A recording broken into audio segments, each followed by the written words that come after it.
This is Fast and Furious, a place where epic fails flourish. I show you the mistakes made by others so that you don't do the same.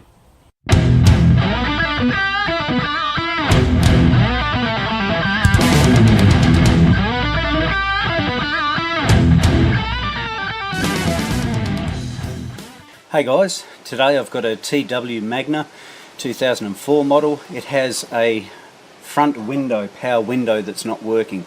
All the other power windows are working fine except from the left hand front, passenger front. So let's get into it, see if we can figure it out. So where would we start with this repair? Is the fuse okay? Well, it must be because of the fact that all the other power windows are working. The front, the back two windows are working fine, up and down they're okay. So where do we start next? Perhaps it might be an idea to have a look at the switch. I've removed the switch assembly from the center console. These don't have switches in the front windows on this particular model, so they only use this particular assembly here, switch assembly. I've back probed it with some acupuncture probes from my multimeter leads, and I've made sure that I have the correct wires. I'm not damaging the terminals at all, just back probing them very carefully.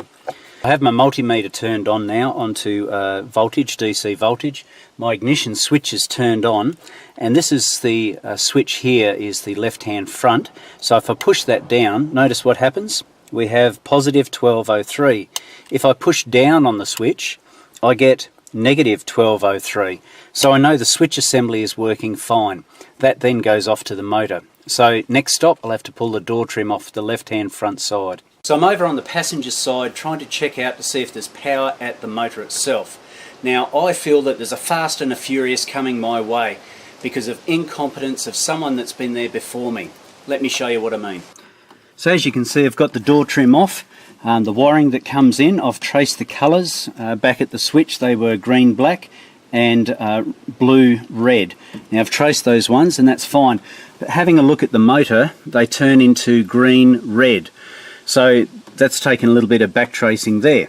So I've checked for power back here, back at the switch, and it's all good. So is there a problem at the motor? I went to check for power at the motor, and as I pulled my plastic cover back with this horrible gooey stuff that no one ever should have to put up with, I've put that out the road, trying to make it a bit easier for myself, and lo and behold, what have I found?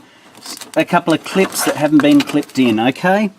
And what do we got here? We have the red-green that I mentioned, and back over here we have the green-black and also blue-red.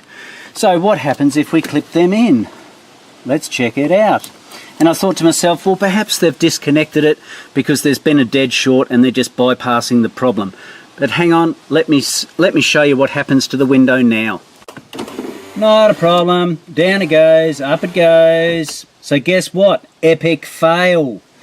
So someone that's been here before me, when they put the trim back together, they haven't bothered to put the window connector back together. That's pure laziness in my books.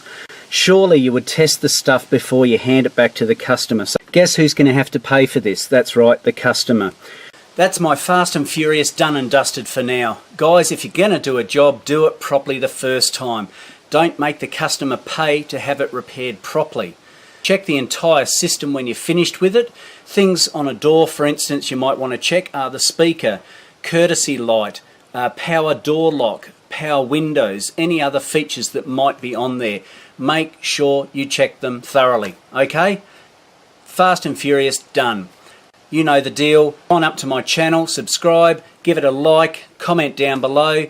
So until next time, MiracleMAX, catch you later guys.